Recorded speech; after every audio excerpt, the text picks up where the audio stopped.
How reading book Let's Talk Money changed Rajesh's investment and growth. Friends, welcome है आपका हमारे इस YouTube channel पे। क्या आपको कैश मैनेज करने में प्रॉब्लम होती है?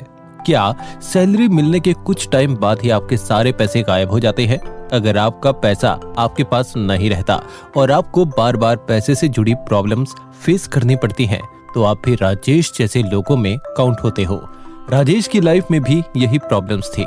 फाइनेंशियल बैकग्राउंड ना होने से उसे इन्वेस्टमेंट का कोई ज्ञान नहीं था। राजेश के दोस्त ने उसे ई बुक पढ़ने को कहा, लेट्स टॉक मनी।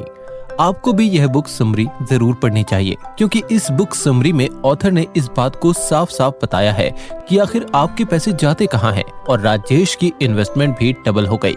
उसे उसकी प्रॉब्लम का सोल्यूशन जो समझ में आ गया था। यह बुक हर उस इंसान को पढ़नी चाहिए जिसे अपने पैसे कमाने से लेकर सेव करने में प्रॉब्लम होती है, खासकर students, teenagers, adults. Short finance introduction. डेब्ट, इक्विटी, एसेट्स, इन्वेस्टमेंट्स, चारों ऐसे वर्ड्स हैं जिसे सुनकर किसी भी नॉन फाइनेंशियल व्यक्ति के सर में दर्द होने लगे, क्योंकि जो लोग फाइनेंशियल बैकग्राउंड से होते हैं उन्हें इन सब चीजों के बारे में नॉलेज होती है, लेकिन जिन लोगों की बैकग्राउंड फाइनेंशियल नहीं होती है उन्हें इन टर्म्स को समझने में बहुत प्रॉब्लम होती है।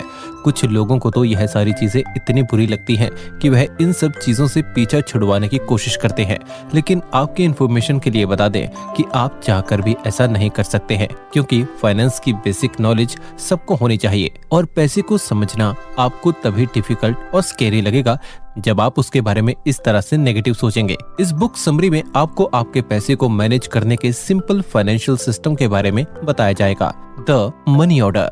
क्या आपकी लाइफ में कोई ऐसा टाइम रहा है जब आपके पास खाने तक के लिए पैसे ना हो? मतलब आप किसी बेकरी शॉप पर गए हो, लेकिन वहां जाने के बाद आपको ऐसा लगा हो कि अगर आप पेस्ट्री खाने की जगह पैसे को रख लेंगे तो आपके पैसे बाद के लिए बच जाएंगे। क्या आपको कभी बिल पे करने की चिंता हुई है? अगर हाँ, तो हम आपको कहना चाहेंगे कि आप अपना फाइनेंशियल कंडीशन खुद हैंडल कर सकते हैं। अपने फाइनेंशियल को हैंडल करना बहुत ही आसान है। आपको बस अपने पैसों को एक मनी बैंक या फिर एक पिगी बैंक की तरह देखना होगा। अगर आप इस चीज को ध्यान से समझेंगे तो आपको यह समझ आएगा कि आप हर मंथ अपने बैंक को अपनी कमाई से इंटरेस्ट भर देते हैं, फिर इस बैंक से थोड़ा थोड़ा पैसा अपनी जरूरतों के लिए निकाल लेते हैं, और फिर अगर बॉक्स में कुछ पैसे बच जाते हैं तो आप उन पैसों को निकाल कर या तो दूसरे कामों में लगा देते हैं या फिर अपने रिटायरमेंट या दूसरे किसी इन्वेस्टमेंट में लगा देते हैं, जो कि एक सही अप्रोच नहीं है, क्योंकि अपनी कमाई से खर्चे निकालने के बाद आपको उन पैसों को सीधे इन्वेस्टमेंट के लिए इस्तेमाल नहीं करना चाहिए, बल्कि आपको उन पैसों को अपनी इमरजेंसी के लिए बचा के रखना चाहिए। Don't stash that cash. इस बुक में ऑथर का एक फ्रेंड है राजेश। राजेश ऑथर से बिल्कुल ऑपोजिट था। बुक की ऑथर मोनिका जहां हर चीज को पूरे प्लान के साथ इम्प्लीमेंट करने पर ध्यान रखती थी, वहीं उसका दोस्त राजेश चीजों को बस यूं ही कर लेता था। राजेश एक फ्रीलांसर डिजाइनर था जिसे फाइनेंस के बारे में बात करना बहुत बुरा लगता था, यहाँ तक कि वह इस बारे में बात करने को टाइम वेस्ट करना समझता था। लेकिन एक दिन राजेश खुद मोनिका से पैसे के बारे में बात करता है, जिसे सुनकर मोनिका को भी काफी हैरानी होती है। राजेश मोनिका को कहता है कि हर मंथ उनके बैंक में पैसे तो आते हैं, लेकिन फिर उनके पैसे कहाँ चले जाते हैं या यूं कहें कि कैसे खर्च हो जाते हैं, उन्हें समझ ही नहीं आता। राजेश की परेशानी को सुनने के बाद मोनिका यह कहती है कि राजेश की प्रॉब्लम और आप सभी की प्रॉब्लम एक जैसी ही है। आप लोग हमेशा अपने पैसों को बिना कोई सिस्टम बनाए खर्च देते हैं और फिर बाद में यह कहते हैं कि हमारे पास सेव करने जितने पैसे है ही नहीं। अगर आपको यह नहीं समझ आ रहा है कि आपका पैसा आखिर महीने के लास्ट तक कहां चला जाता है, तो आपको सबसे पहले सिर्फ 2 चीजों पर ध्यान देना चाहिए। पहली चीज आपका पैसा कब आ रहा है, और दूसरी लेकिन सबसे जरूरी चीज कि आपका पैसा कहां जा रहा है।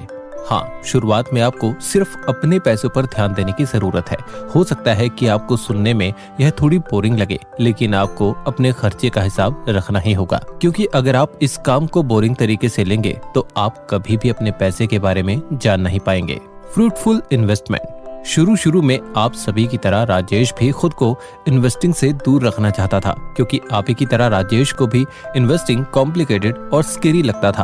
अपने फाइनेंस को मैनेज करने के बाद भी राजेश सही तरह से अपने फाइनेंस का इस्तेमाल नहीं कर पा रहा था, जिसकी वजह से उन्हें और उनकी वाइफ को घर चलाने में काफी प्रॉब्लम हो रही थी। शादी के कुछ समय बाद राजेश की एक बेटी होने से उनका फाइनेंशियल एक्सपेंस थोड़ा और बढ़ गया। राजेश अपना पूरा ध्यान अपनी बेटी पर देना चाहता था, इसीलिए वह अपने दोस्त से कहता था कि सारी चीजों को मैनेज करने के चक्कर में उनका माइंड बिल्कुल खराब हो गया है। अपने घर पर नए मेंबर को वेलकम करने की वजह से राजेश की लाइफ में काफी सारे चेंज आ गए थे। ना तो वह पहले की तरह बाहर खाना खा पाता था और ना ही हॉलीडेज पर लीव ले पाता था, लेकिन राजेश को यह पता था कि यह चीज हमेशा नहीं रहने वाली है। अपने स्ट्रगल के पीरियड से राजेश ने बहुत कुछ सीख लिया था। राजेश समझ चुका था कि फ्रूटफुल इन्वेस्टमेंट करना कितना ज्यादा जरूरी है और यह कहना कि हमारे पास इन्वेस्टमेंट करने के लिए पैसे नहीं है, यह सिर्फ एक झूठ है। राजेश अब समझ गया है कि अगर आप इन्वेस्टिंग करते हैं तो यह आपकी हेल्प करेगा बुरी सिचुएशन में आपको संभालने में। इसीलिए इन्वेस्टमेंट करने का भी 3 तरीका ऑथर इस बुक में शेयर करती हैं। पहला है almost there in some time और फार अवे। पहले इन्वेस्टमेंट से आपको रिटर्न तुरंत मिलता है, लेकिन दूसरे और तीसरे इन्वेस्टमेंट से रिटर्न मिलने में आपको टाइम लगता है। जब आप इस तरह से इन्वेस्टमेंट करना सीख जाएंगे तब आप अपने पैसों को मल्टीप्लाई करना भी सीख जाएंगे, जैसे राजेश ने किया। Long term investment. जब आप किसी कंपनी के स्टॉक में लंबे टाइम के लिए इन्वेस्ट कर देते हैं, उसके बाद आपको थोड़ा पेशेंस रखने की आवश्यकता है। आपको हर रोज उस स्टॉक को नहीं देखना है कि आज कितना प्रॉफिट या लॉस हुआ।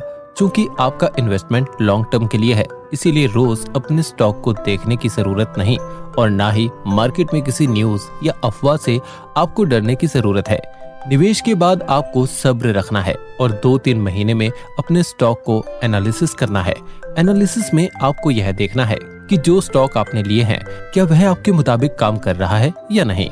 एक बार जब आप किसी कंपनी में इन्वेस्ट कर देते हैं तो उसके बाद आपको जो रिटर्न मिलने वाला है उसे कहीं ज्यादा हाई एक्सपेक्टेशंस नहीं रखें। आपको यह नहीं सोचना है कि वह स्टॉक आपको 1 साल में ही डबल या ट्रिपल रिटर्न दे। हो सकता है कुछ स्टॉक आपको 1 साल में डबल या फिर 3-4 गुना रिटर्न देते, लेकिन हो सकता है वह स्टॉक जितनी तेजी से ऊपर गया था उतनी तेजी से नीचे भी आ जाए। अगर कोई स्टॉक आपको 1 साल में 15 से 20% रिटर्न दे भी देता है तो उसे एक अच्छा रिटर्न मानकर चलना चाहिए और अपने इन्वेस्टमेंट को लगातार जारी रखना चाहिए। Risk assessment. रिस्क असेसमेंट आपके वर्क प्लेस पर सेफ्टी और हेल्थ को अफेक्ट करने वाली हैजर्ड्स को एवेल्युएट करने का एक प्रोसेस है। सबसे पहले हैजर्ड्स और रिस्क को आइडेंटिफाई करें जो आपके वर्क प्लेस पर नुकसान का कारण बन सकते हैं। रिस्क असेसमेंट के दौरान आपने जो भी हैजर्ड्स आइडेंटिफाई किया है उससे जुड़े रिस्क को एवेल्युएट करें। हैजर्ड्स को खत्म करने का सही रास्ता चुनें। अगर आपको लगता है कि हैजर्ड्स समाप्त नहीं हो सकता तो रिस्क को कम करने का ऑप्शन तलाशें। Importance of risk assessment.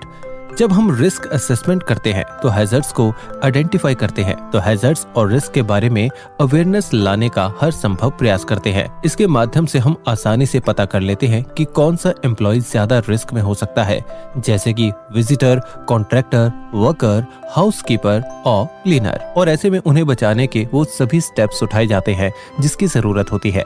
Risk assessment के दौरान यह आसानी से पता कर लेते हैं कि किसी पर्टिकुलर हैजर्ड्स के लिए किसी भी प्रकार के कंट्रोल प्रोग्राम की जरूरत है या नहीं।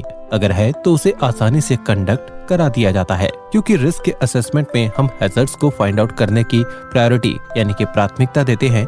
इसीलिए उस हैजर्ड से संबंधित कंट्रोल मेजर के बारे में तुरंत सोचते हैं और तुरंत एक्शन लेते हैं। रिस्क असेसमेंट में यह पता किया जाना चाहिए कि हैजर्ड से बचने के लिए जो कंट्रोल मेजर हैं वो पर्याप्त हैं या नहीं, या क्या इसे अधिक दिया जाना चाहिए। जब रिस्क असेसमेंट प्लान किया जा रहा होता है तो ऐसे में उसी समय आप इंजरीज और इलनेस को रोकने का प्रयास करें। रिस्क असेसमेंट प्लान के दौरान अगर आपको कहीं लीगल रिक्वायरमेंट की जरूरत पड़ती है तो उसे पूरा करने का प्रयास करें। उम्मीद करता हूँ कि ये वीडियो और इस बुक के लेसन से आपके लाइफ को एक नई डायरेक्शन देगा। बुक के लेसन्स फॉलो करके आप भी राजेश की तरह फाइनेंशियल एक्सपर्ट बन सकते हो।